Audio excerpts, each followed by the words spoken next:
Good evening, ladies and gentlemen.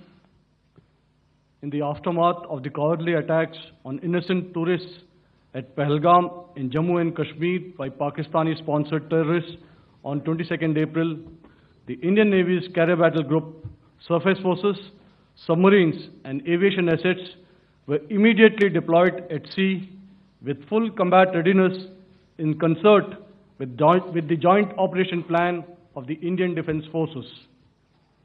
You may be aware that we tested and refined tactics and procedures at sea during multiple weapon firings in the Arabian Sea within 96 hours of the terrorist attack. The aim was to revalidate our crew, armament, equipment, and platform readiness to deliver various ordnance on selected targets precisely. Thereafter, our forces remained forward deployed in the Northern Arabian Sea in a dissuasive and deterrent posture with full readiness and capacity to strike select targets at sea and on land, including Karachi at time of our choosing.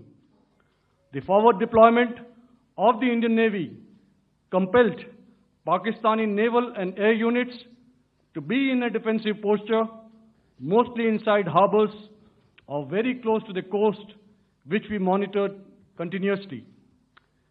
The Indian Navy maintained seamless maritime domain awareness throughout the duration and was entirely aware of the location and movement of Pakistani units.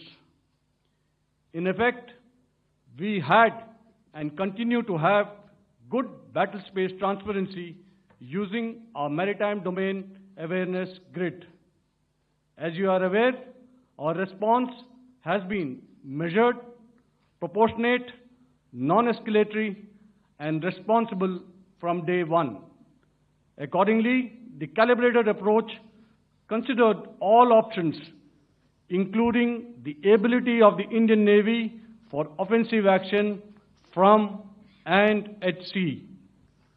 As part of this escalation control mechanism, the application of force by the Navy was planned in a synchronized manner in coordination with the Army and Air Force, the highlight being teams from the three services working closely in an integrated manner. Along with the kinetic actions by the Indian Army and Indian Air Force, the overwhelming operational edge of Indian Navy at sea contributed towards Pakistan's urgent request for a ceasefire yesterday. As we speak, Indian Navy remains deployed at sea in a credible deterrent posture to respond decisively to any inimical action by Pakistan or Pakistan-based terrorists. Thank you. Samno Varna, Jai Hind. Now I'll hand over to Director General Military Operations for further proceedings. ഏറ്റവും പുതിയ വാർത്തകളും വിശേഷങ്ങളും വിരൽ തുമ്പിലറിയാൻ see Malayalam news എല്ലാ digital പ്ലാറ്റ്ഫോമുകളിലും ലഭ്യം.